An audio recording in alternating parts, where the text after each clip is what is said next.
Okay, good morning again. This is Professor David J. De Los Reyes. Okay, my next session will be another topic again. This will be problems involving partial fraction. Okay, I will try to read the problem. Find the equivalent partial fraction of the given fraction x all over x squared minus 3x minus 4. What will be the equivalent partial fraction of this? Okay, the proper solution of this one is actually to try to factor out the denominator and try to see what will be the resulting factors. Okay, to bring out the solution, x squared minus 3x minus 4, this is x squared minus 3x minus 4 equal to, I think this is factorable by inspection. The possible factors of x will be x and x, and the possible factor of 4 will be 4 and 1. Okay, let's try to insert the proper sign. A plus x and minus 4x will be negative 3x.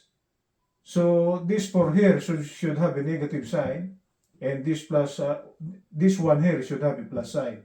So when we add the middle term, a plus x minus 4x will be minus 3x. Okay? If we try to expand this one, the middle term will be x minus 4x will be negative 3x. So the possible factors of this will be x plus 1 times x minus 4.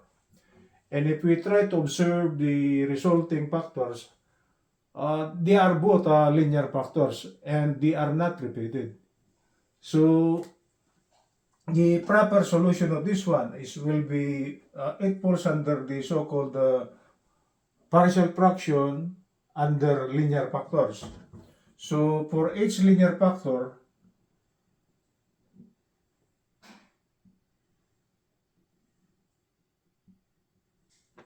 that will be the equivalent partial fraction. The equivalent of the given equation will be, it falls under linear factors which are not repeated. So for each linear factor, there will be an unknown coefficient.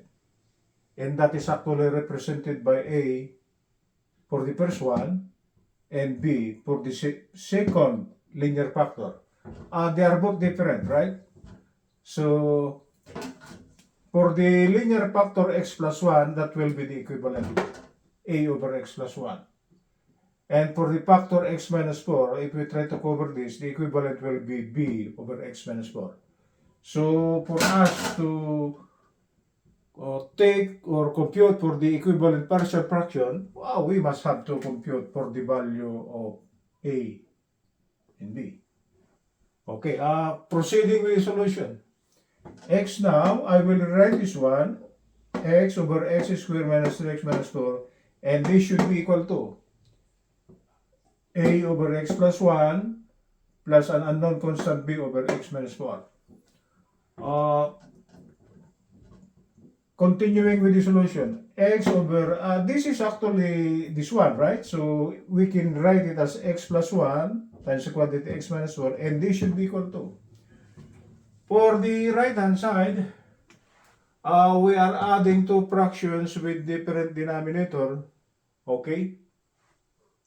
So the resulting right hand side will be a times x minus 4 plus b times the quantity x plus 1.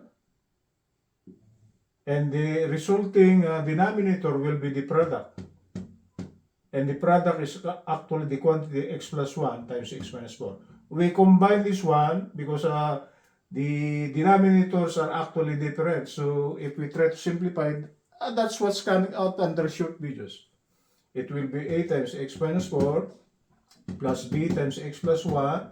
All over the common denominator will be the product. Okay? So after that, this x plus 1 cancel with this. The operation here is multiplication, the operation here is multiplication, so actually we can cancel x plus 1 and x plus 1, and x plus 4, x plus 1.